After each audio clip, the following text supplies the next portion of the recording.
السلام علیکم، کیسے بھائی، خیریت سے ہیں؟ وعلیکم السلام حسن بھائی، آپ کی ویڈیوز کافی عرصے سے میں دیکھ رہا ہوں. میرے خدا آپ کو عزت. کچھ سوالات ہیں. ویسے تو میرے کافی سارے سوالات تھے، کیا نام ہے، لیکن کہاں سے کال کر رہے آپ ہیں بھائی؟ بھائی میں اسلام آباد سے کال کر رہا ہوں. میرا ماشاء نام اللہ. ذیشان ہے. ذیشان بھائی. میرے کافی سوالات تھے جن کے جوابات مجھے آپ کی ویڈیو سے مل گئے ہیں، لیکن کچھ ایسے سوال ہیں جن کو ابھی بھی مجھے ملے نہیں.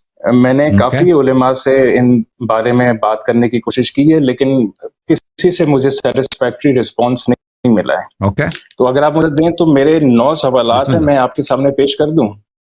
9 سوال ہیں، ایک پوچھ لیں، دیکھتے ہیں کتنا ٹائم لگتا ہے. اور باقی انشاءاللہ جتنا ٹائم آدھا گھنٹہ 45 منٹ آپ کے ساتھ لگاتے ہیں.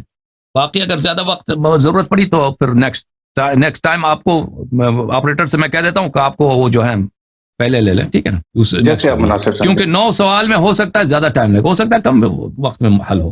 وہ سوال پہ مناسب، مجھے تو نہیں معلوم آپ کیا. جی بسم اللہ. پہلا سوال بتاؤں؟ بسم اللہ. ہو سکتا ہے میرے سوالات آپ کو برے لگیں، آپ پلیز مائنڈ نہ کیجیے گا. اوکے تھینک یو، اگر بتانے کا شکریہ. پہلا سوال ہے، اگر علم کے آگے سجدہ جائز ہے تو کیسے جائز ہے؟ قرآن میں ابراہیم نہیں جائز. نہیں جائز. اگر علم کے سامنے آپ اللہ کے لیے سجدہ کرتے ہیں، ٹھیک ہے نا، نیت پہ منحصر ہے. اگر ایک شخص اللہ کے لیے سجدہ کرتا ہے، وہ سامنے علم ہے، ٹھیک ہے نا.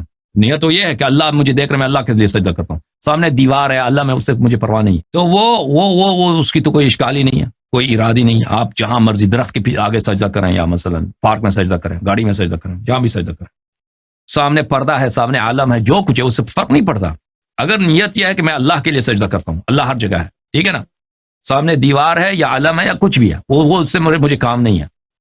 تو یہ تو بالکل سجدہ اللہ کے لیے. اگر لیکن ایک شخص سجدہ کرتا ہے علم کے لیے، میں علم سے اتنا محبت کرتا ہوں، اس کی تکریم کے لیے میں سجدہ کرتا ہوں، یہ اہل بیت علیہ السلام کے احادیث میں یہ حرام ہے. اللہ کے علاوہ کسی دوسرے کے لیے آپ سجدہ نہیں کر سکتے. پرانے شرائع میں یہ جائز تھا. حضرت یعقوب علیہ السلام ان کے بیٹوں نے حضرت یوسف علیہ السلام کے لیے سجدہ کیا تھا. لیکن ہماری شریعت میں، رسول پاک صلی اللہ علیہ وسلم کی شریعت میں، اہل بیت علیہ السلام کی شریعت میں سجدہ جو ہے جائز نہیں ہے. امام کے لیے بھی جائز نہیں ہے، علم تو دور کے لیے بات ہے. امام معصوم کے لیے بھی آپ سجدہ نہیں کر سکتے، ٹھیک ہے نا. آپ یعنی ماتا زمین پہ رکھ دیں، یہ نہیں کر سکتے. آپ دوسری طرح سے آپ احترام کر دیں، تکریم کر دیں، سر جھکائیں، یہ کر سکتے ہیں، سجدہ نہیں کر سکتے. جی سر. آپ نے میرے دوسرے اور تیسرے سوال کا جواب خود ہی دے دیا.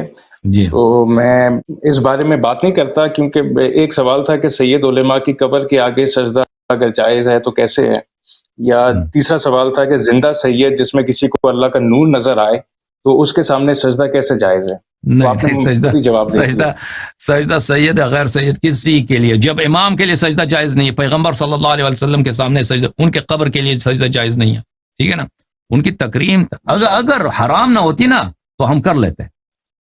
جیسے رسول اللہ صلی اللہ علیہ وسلم نے فرمایا کہ اگر سجدہ کرنا کسی کے لیے غیر اللہ کے لیے جائز ہوتا تو میں حکم دیتا کہ عورت اپنے شوہر کے لیے سجدہ کر، اگر جائز ہوتا، لیکن جائز نہیں. اگر منع نہ ہوتا تو ہم ضرور کرتے، کیونکہ ہم ہر طرح سے جتنا بھی احترام کریں، جتنا بھی تکریم کریں، توقیر کریں، رسول اللہ صلی اللہ علیہ وسلم اور ان کے اہل بیت اطہار علیہ السلام کی شان میں کم ہے. لیکن انہوں نے خود منع فرمایا کہ غیر اللہ کے لیے سجدہ نہ کریں. باقی جتنا مثلا آپ جھک جائیں، آپ چوم جائیں، ان کے پیر چومیں، یہ کوئی بات نہیں، ٹھیک ہے نا. ان کے پیر چومنا جائز ہے. اگر ہم اس زمانے میں ہوتے کہ رسول پاک صلی اللہ علیہ وسلم کے پیر چومتے، جوتے چومتے، کرتے، حتمن کرتے.